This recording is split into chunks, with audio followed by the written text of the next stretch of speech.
Ľudia, vítajte opäť na mojom kanále Overspreska. Ja som Mik, ale to všetci dobre viete. Čo však neviete, je dnešná téma, ktorou bude samozrejme tabak, lebo mi prišla táto neskutočne krásna tabaková kolekcia od značky Ibrak a neviem si to vynachváliť ľudia. Áno, ja mám rád tieto mainstreamové značky ako Kadlač, Latafa, Rasasi a So On, Reyhan. Zbožňujem ich, ale ja už teraz, jak mám ten nos trošičku viac vytrenovaný, ja strašne rád hľadám tieto menej mainstreamové značky, ktoré sú väčší luxus na tom Blízkom východe. A poviem vám, že kvalita týchto parfémov je proste neskutočná. Pre môj nos, poviem vám, môj nos sa začal tak vyvíjať, že proste rozoznám, kedy je parfém syntetický, kedy je tam veľmi ťažký alkoholový úvod a takéto ingrediencie, maličké detailiky, neuveriteľné, ako fakt, že dokáže sa jeden zmysel pozdvihnúť na tie ostatné, zvýši sa vám prach čuchu takisto, lebo ja dávam overspray, takže môj prach čuchu musí byť niekde inde. Ale mainstreamové značky, menej mainstreamové značky, Vlad, myslím na to celý čas, mal si dobrý nápad, takže na to myslím stále a už som na to myslel aj predtým, ako si mi to povedal, ale ďakujem ti veľmi krásne. Ale dnes aspoň opäť takto cez toto videjko vám priblížim túto značku Ibrak. Prvý grécky tabak, ľudia, toto je inšpirované, alebo je to klón na Ex Nihilo Flare Narcotic.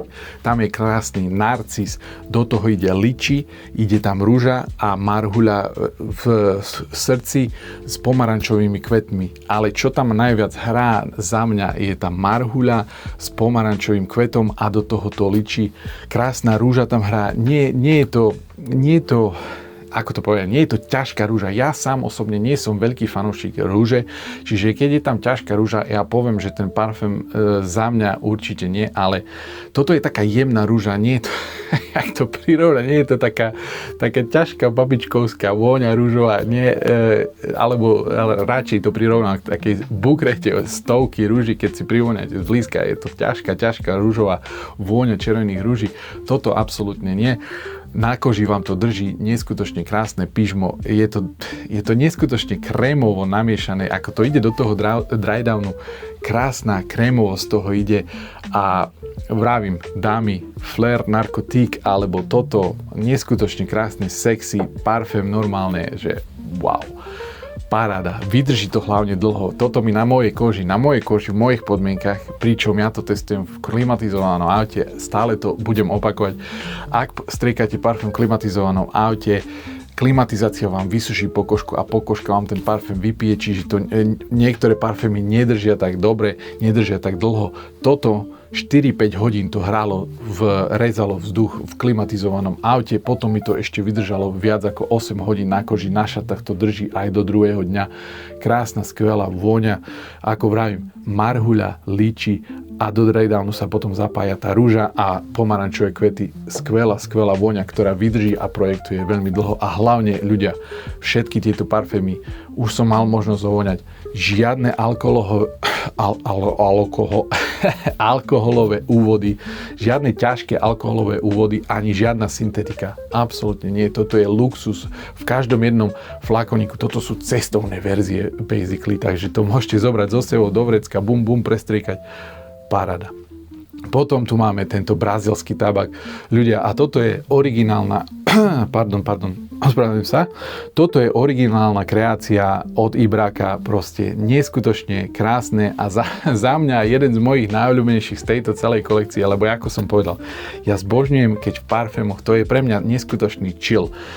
Je tam tabak, je tam koža a je tam ovocie. Za mňa to je neskutočná hitparáda, krásne krémovo namiešané ešte, aby sme boli v obraze, toto pripomína púzdro na cigaru a tento parfém s cigarou v ruke, krásny relax, krásny chill, s cigarkou z whisky a do toho táto krásna vôňa, kde je úd. Úd nie je absolútne, nebáť sa toho, úd nie je nejako mega silný, krásne jemný, Do toho sa zapája tabak a to ovocie je čerešňa. Neskutočne krásna, jemná, sladučká čerešňa. Wow, absolútna bomba. Výdrž do 8 hodín a naša takto vydrží samozrejme dlhšie a projekciu to má ale po dobu 2 až 4 hodín.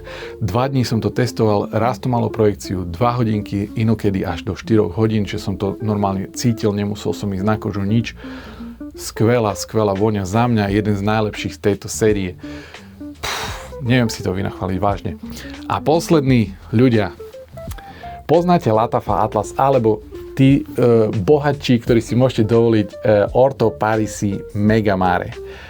Ak poznáte Latafa Atlas, viete, čo je ten dezinfekčný smrad v úvode.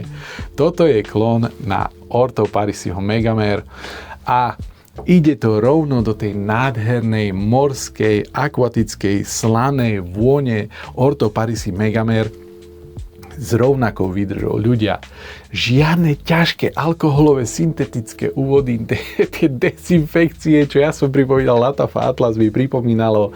Prvé streky som si hovoril, si boha, čo toto je za parfém? Ľudia to ospevujú, aké to je skvelé, aká skvelá silná projekcia, ale ono to nie je projekciou, ono to je silou parfému. Ten Ambrofix vám tam dáva neskutočnú výdrž, neskutočne to cítite po celú dobu a hlavne ten Ambrofix robí to, že vám dá krásnu minerálnu, slanú, morskú vôňu. Skvelé, ale toto žiadne tieto dezinfekčné úvody, rovno to ide do krásnej vône Orto Parisi Megamare. 3 až 4 dní na šatách. Na koži to vydržalo 12 plus hodín, ľudia. Toto je fakt, že monštrum na Orto Parisiho Megamare, ale hlavne, ako vravím, žiadne alkoholové, zase sa mi pletie jazyk, je skoro ráno, žiadne alkoholové úvody, žiadne syntetiky, žiadne ťažké dezinfekčné smrady, aby som si musel zvykať prvých 20 minút na parfém. Krásna vôňa, morský vánok, morská vôňa, morské akordy, kokos, brutálne a do toho je tam jemne zapojený ten tabak, ten španielský tabak, tam hrá krásnu hitparádu, hovorím, už sa opakujem 4-krát asi, lebo som fakt, že ohúrený z tohto parfému. Skutočná hitparáda, skutočný luxus vo flakone. Takže toto boli prvé 3 parfémy z tejto tabakovej sérky. Dajte mi do komentárov vedieť, čo si o nich myslíte. Chceli by ste to skúsiť? Áno, viem, že to pre vás ťažké, ale ako som vravel, aj že je to pre vás ťažké zohnať na Slovensku a v Čechách, ale ako som vravel, na Instagrame, keď dám 1000 followerov, nie sme až tak ďaleko, je to ešte síce ďalej, chýba tam nejakých 160 plus minus, 160 followerov. Tabakoset ide určite do súťaže, takže môžete sa zapojiť na Instagrame, možno vyhráte, nikto nevie. Do komentárov mi dajte vedieť, čo si o tom myslíte, hlavne kvalita ľudia. Kvalita neskutočná. Komentáre, vedieť, čo si myslíte, môžete dať aj subscribe, ak chcete a vidíme sa v ďalšom videu. Čaute.